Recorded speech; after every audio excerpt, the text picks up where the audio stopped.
জাতীয় মসজিদ বাইতুল মোকাররম কয়টা ঈদের জামাত হয়? পাঁচটা। আপনি কয়টা, কোন নাম্বারটা পড়লেন?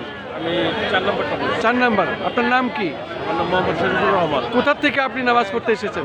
আমি গণচাপড়া মসজিদ থেকে নামাজ পড়তে আসছি। আজকে আপনার কাছে আমরা একটি প্রশ্ন করব, সেটা হলো 1 মাস সিয়াম সাধনার পর আজকে ঈদুল ফিতর, এবং ঈদুল ফিতরের নামাজ জাতীয় মসজিদ বাইতুল মোকাররমে আপনি পড়লেন, আপনার অনুভূতি কি? এই প্রথমবার জীবনে এখানে নামাজ পড়তে আসছি। খুব ভালো লাগছে। এখানে একটা উৎসব মুখর পরিবেশে নামাজ আদায় হয় এবং সবার অন্তর সবাইকেই খুব উৎসাহিত মনে হলো আমার কাছে।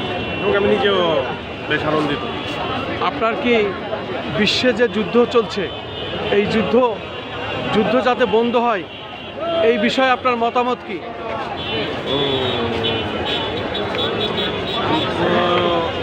অবশ্যই আমি মুসলিমের পক্ষে, মুসলিম উম্মার পক্ষে, এবং মুসলিম উম্মার বিজয়ী হোক সেই আশাই করি, এবং অতি দ্রুত তারা জয়ী হয়ে এই যুদ্ধ যাতে সমাপ্তি হয় সেই আশা করি।